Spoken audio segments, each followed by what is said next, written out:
Yan, so andito tayo ngayon sa ating branch, no? Ayan, so dito natin nilalagay, no? Kung naghahanap po kayo ng mga tawag dito ng commercial building, no? Available po yung ating third floor dito. Third floor basement po yung building natin. At yun na nga, dito po natin dadalhin, no? At ilalagay yung ating mga tawag dito. Dito lang siguro dong, dahil patubang na din ng nai kana. Ganyan. Okay.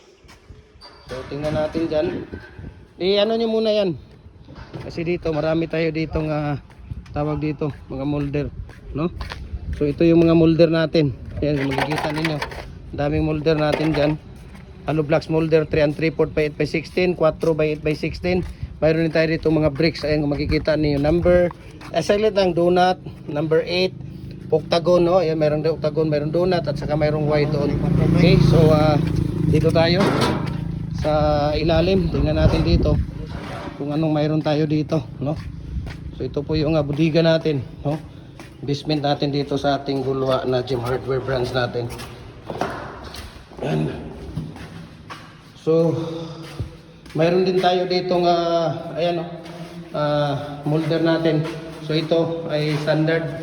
Dala nila standard. Yan.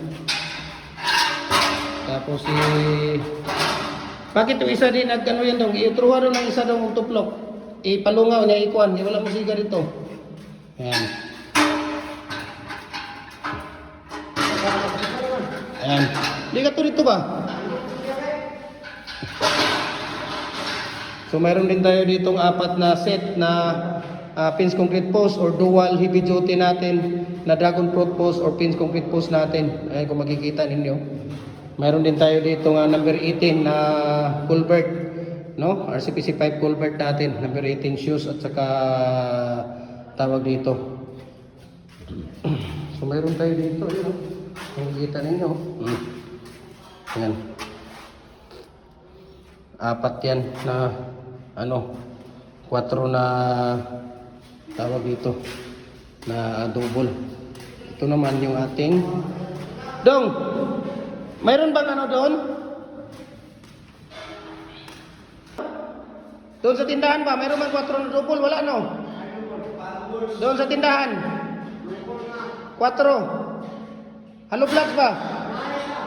Nai-double ito mag 4? Bakit mayroong isa na isa lang ang kinuha ninyo kay Mimir? Di ba yun ang dinala? Adire to mo ang katong mabilin nito mo bilin naman din nagapapuluan ako. Pag ano nagkuha pa man mo dito rin ilan ni Mimir nga napa mo rin diri rin. Oh, may ako mo nga namo may isa ka kontre, may isa ka patro, isa ka alat dito. Ay, gigisi. Tingog ko mo. Kung ano pa ako man Nga nagkuha pa man mo dito nga naman day 4, pinagkukulan day 4 nga standard. Ayun. Ayan. So mayroon na 4 dito. Ang ngawin ano nagkuha pa man mo nga naa pa mo day 4 nya inyo lang yung gi. Sin mo na ako sa imo. Kaya lagi sa tayo na ikwatro ng kuwapa. Karga dire. Yung sa tayo pila may bawo na yung marire. Namugali na abi man ako kay iningon mo mga wala na 4. Wala na dito. Ay mga bricks sige dali nyo dito. Dali nyo muna dito yung mga bricks natin. So misis nyo ako. Share ko sa inyo ang price list sa shipping details dito. Luzon, Visayas, Mindanao, kahit sang sulok mo kayo na mundo, kaya ngabutin ang ating kargo. Message nyo ako, lahat ng ratio natin dito, mixing tips sa paggawa ng ating dragon fruit post o pin concrete post natin, RCPC pipe culvert, hollow blocks, decorative, makikita nyo sa ating YouTube channel natin, Gem Hardware, Kukulambera Concrete Products, Balulang Branch, Gem Hardware, Kukulambera Concrete Products, and ito ang branch. Yan po ang ating Facebook page, Tripoli and Ape Kukulambera, ang ating Gem Hardware, Kukulambera Concrete Products, and ito ang branch. Ang ating personal Facebook account, Felix Tan Pagikan Jr., ang ating Instagram, Felix_Pagikan 2000, at saka yung ating TikTok account at Gem Hardware Cagayan de Oro or Felix Tan Pagikan Jr. So ito, 18 inches. Ayan, so yan po yung ating mga tawag dito, bricks. Ayan.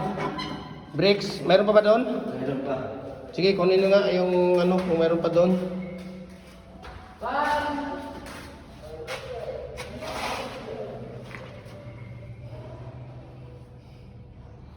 Ang dami nating stock, no? No, itong building sa second floor natin, ang dami nating stock na doon. Okay?